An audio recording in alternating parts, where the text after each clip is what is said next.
All right, let's start with something a little simple here. I'm just going to start with this door scene that I've set up here, and I just use this in a few different places to send the player from one scene to another, and to have this basically scene instance be placeable in other scenes. Again, just in this particular case, we've got this door here. This door would take the player out to this area, and this door would take them into this area. And so we'll kind of go into the details of how that works and just kind of get started with that. And then we'll move on to something a little bit more complicated, like interacting with this trunk up here. Okay, so to start out, let's take a look at the door. So you've got this area 2D here, and it's just sort of set up all the defaults, and I've just added this collision to it that just sort of marks this part of the door.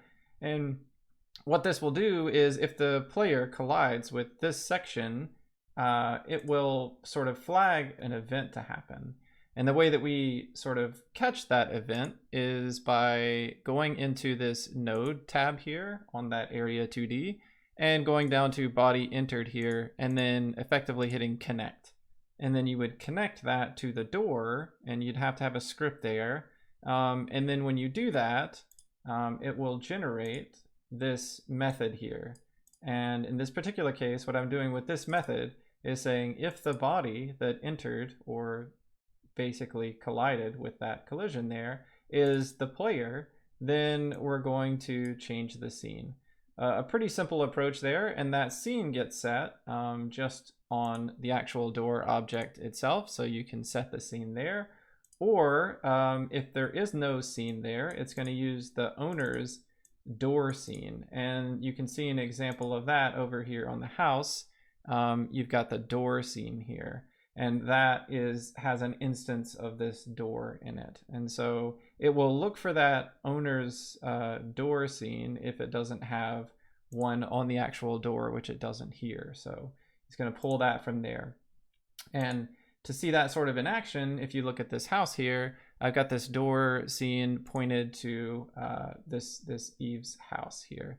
And so that would take the player into that particular scene.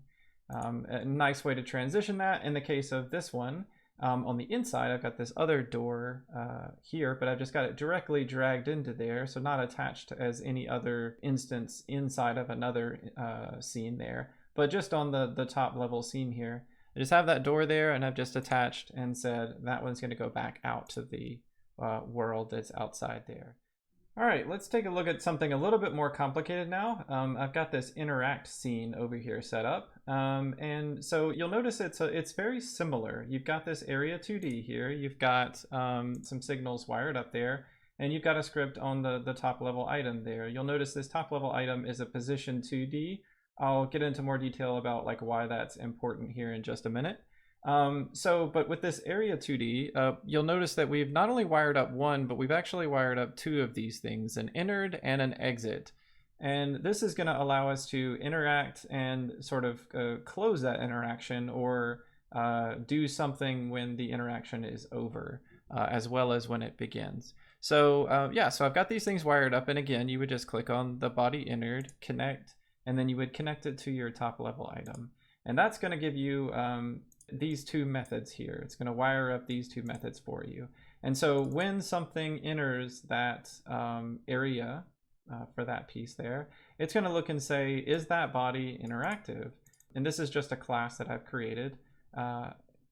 If it is, then call the enter method on that body, whatever it is. And the same thing with exit, right? So is it interactive? And if it is, call the exit method. This is how this thing is rotating, right? So I'm taking input directional. Again, this is just a method by which I'm getting input that is saying that this is directional input, up, down, left, right, from the player themselves.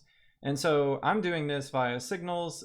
We can go into more details about that a little bit later, but I just kind of wanted to show you the general idea here is like whenever you get input from the player, if they're moving down, then we want to set the rotation to 0, which would be, if we look at this, it's just this right here. So they're moving down, it's going to be under them.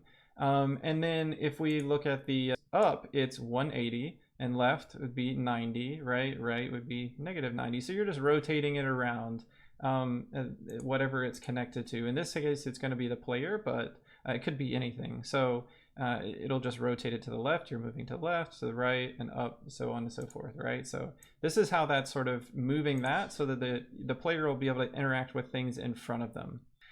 You can just kind of ignore these for now. This emit signal change true is just a way to allow me to not have the player's attack animation get called when they're interacting with something, because I wanted to make those buttons basically the same. The attack button is going to be the same thing as the interact button.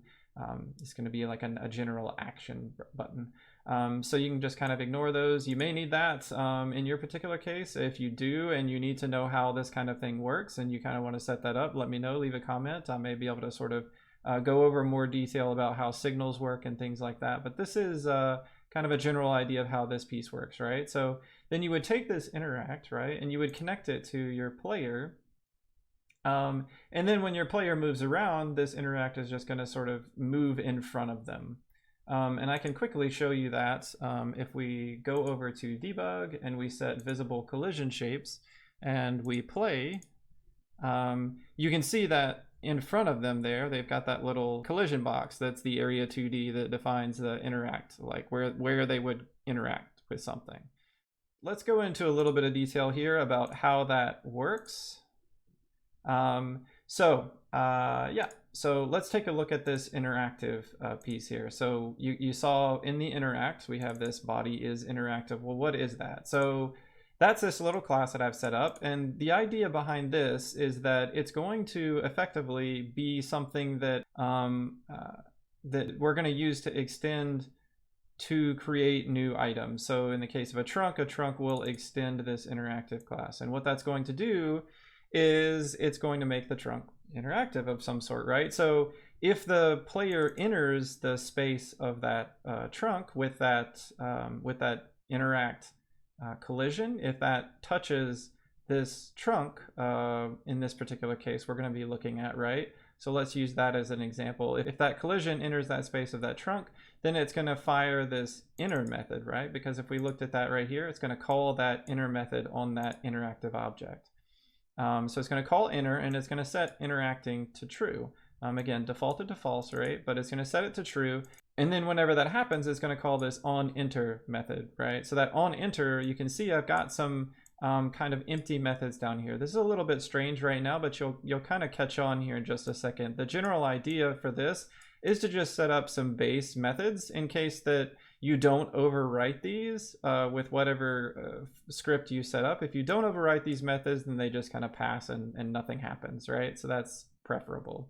But it also allows you to overwrite them and to call them from within here. So you get a bit of a, if you're familiar with like an abstract class, this is kind of that approach. But yeah, so we'll kind of get into some more detail around that a little bit here in just a second. But so let's take a look at some of the others. So exiting, right? It's going to call exit whenever those two areas no longer are colliding. So when the body exit gets called there, it's going to call this exit method. That'll set interacting to false, and then it'll call this on exit method. And then with the input, right, it's going to just take any input that the user provides, and if they're interacting, then it'll call this on input method. So this gives you a few hooks to provide to your script that extends this interactive class, right? So you've got some hooks here.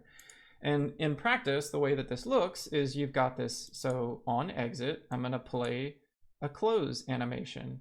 And on input is the input that was provided, the action key. And if it is, then play the open animation. And so you can see how like where all I had to do was extend this interactive class. And now I've got these handy methods that I can have. And I can again also add this on enter. And if I wanted to do something on enter, I could do that there. So this gives you a way to easily interact with objects. And I quite like this approach. It might not be the best. I just wasn't able to find many videos or tutorials or anything like that on this sort of thing. And once I figured it out, I thought this was fairly useful and wanted to share this with everyone.